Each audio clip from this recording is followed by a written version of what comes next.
Hello student, welcome to crack X academy. आज हम C S I R NET का एक और टॉपिक पढ़ने वाले हैं, that is bio energetics and metabolism. ठीक है, इसमें हम क्या क्या पढ़ेंगे? इसमें हम पढ़ेंगे बायो एनर्जेटिक्स के बारे में, ग्लाइकोलाइसिस के बारे में, ऑक्सीडेटिव फॉस्फोराइलेशन के बारे में, कपल्ड रिएक्शंस के बारे में, ग्रुप ट्रांसफर के बारे में और बायोलॉजिकल एनर्जी ट्रांसडक्टर्स के बारे में।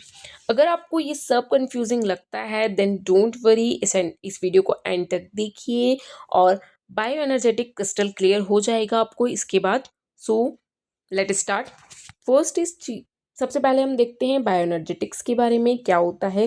बायोएनर्जेटिक is a study of energy transformation in living system. Bioenergetic एक ऐसी स्टडी है जो कि एनर्जी का ट्रांसफॉर्मेशन करवाती है लिविंग सिस्टम के अंदर। सिंपल लैंग्वेज में देखिए तो सेल एक फैक्ट्री की तरह है। सेल क्या है? एक फैक्ट्री है। ठीक है, cell is equals to factory.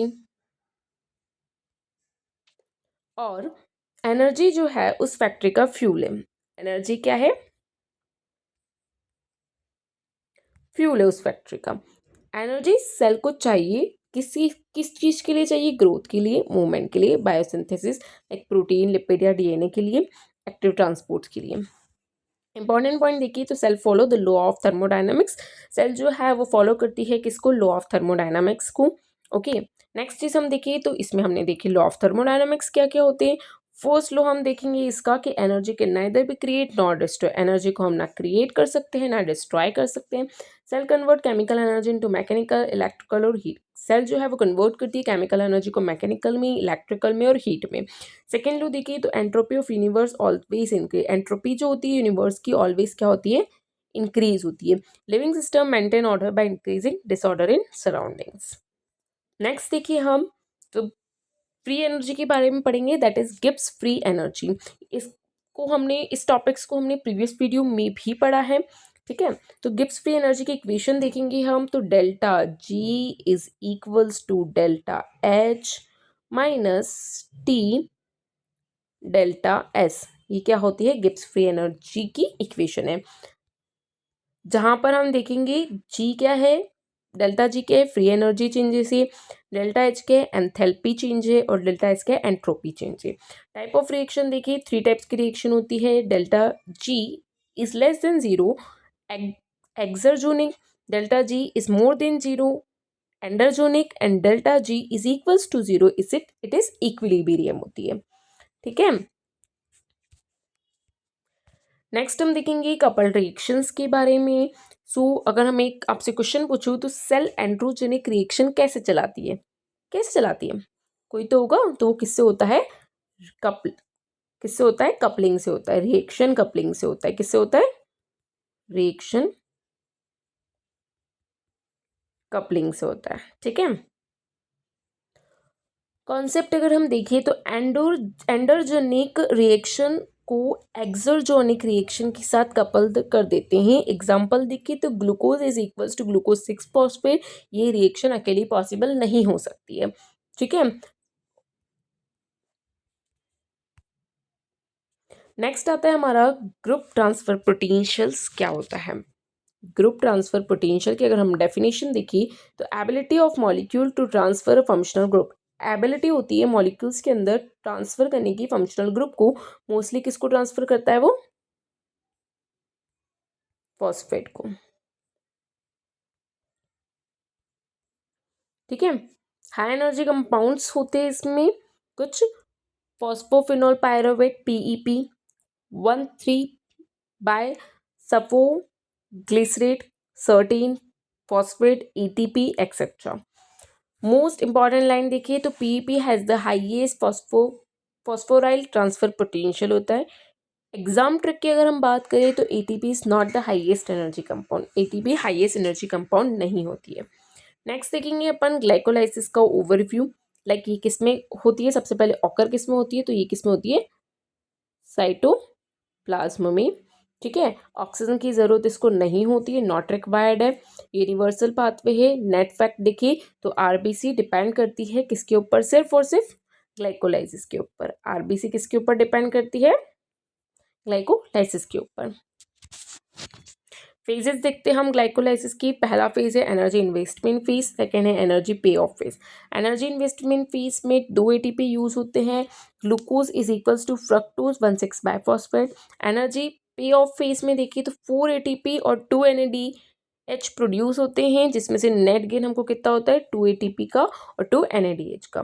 Very common net question है ये, ठीक है। नेक्स्ट हम देखिए की रेगुलेटरी स्टेप्स ऑफ ग्लाइकोलाइसिस। की रेगुलेटरी स्टेप्स देखते हैं।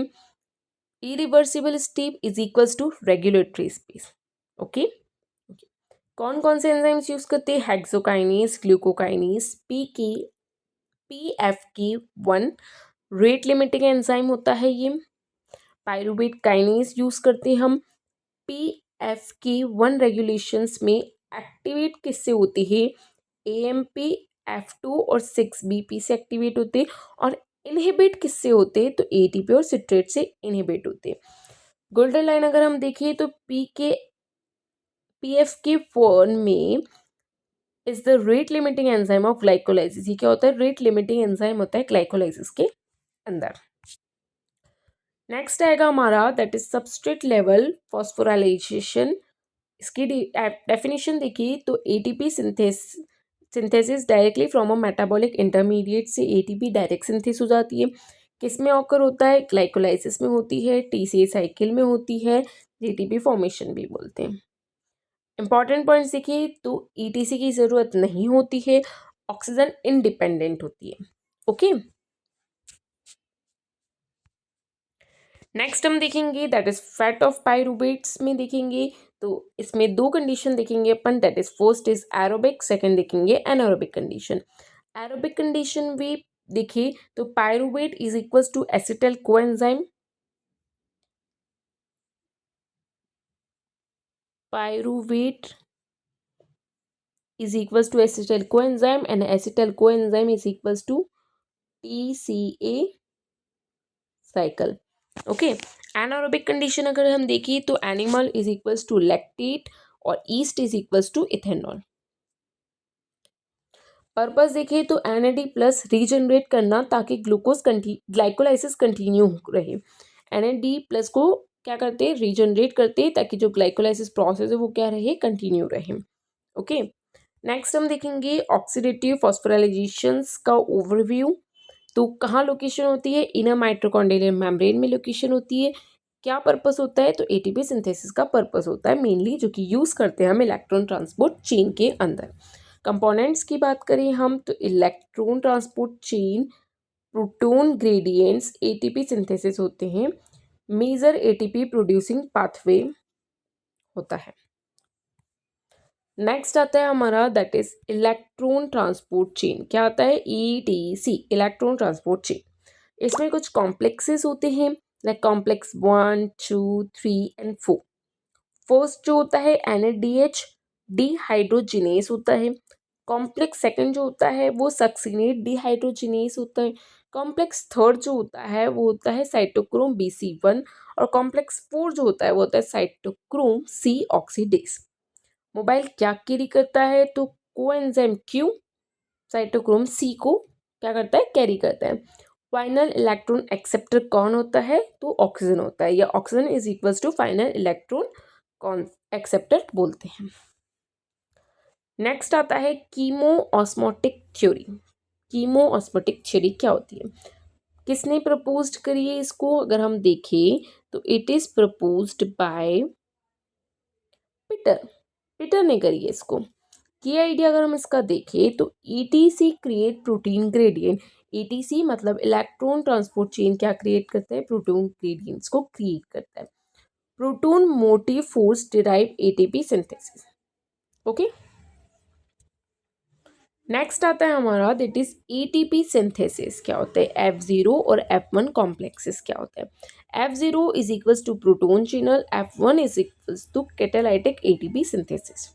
बाइंडिंग चेंज मैकेनिज्म अगर हम देखें तो लूज होती है, टाइट होती है, ओपन होती है।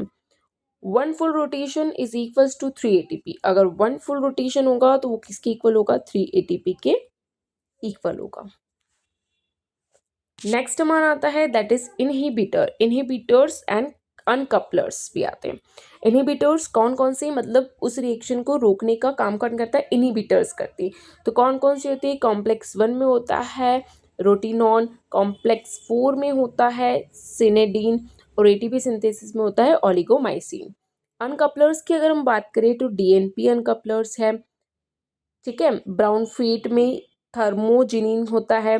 Uncoupler increase oxygen consumption but decrease ATP. जो अनकपलर्स होते हैं वो इंक्रीज कर देते हैं O2 का कंजप्शन बट डिक्रीज कर देते हैं एटीपी का कंजप्शन। ओके, नेक्स्ट हमारा आता है दैट इज बायोलॉजिकल एनर्जी ट्रांसडक्टर्स क्या होते हैं। डेफिनेशंस की अगर हम इसकी बात करें तो system that convert one form of energy to another. एक ऐसा सिस्टम होता है जो कि वन फॉर्म ऑफ एनर्जी को अनदर फॉर्म ऑफ एनर्जी में कन्वर्ट करता है। एग्जाम्पल देखिए तो एटीपी सिंथेसिस हो गया, सोडियम प्लस हो गया, फोटो सिस्टम्स हो गया, मोटर प्रोटीन्स हो गया, etcetera. Energy interconversion is equals to life. Energy interconversion क्या है, सेंट्रल है लाइफ की, इज इक्वल्स टू लाइफ बोल सकते हैं अपन। ओके, अगर आपको वीडियो हेल्पफुल लगा then like share and subscribe ज़रूर करें क्रैकेक्स एकेडमी को। कमेंट में लिखिए which topic you want next for CSIR NET. Happy learning, keep cracking NET with Crackex academy. Thank you.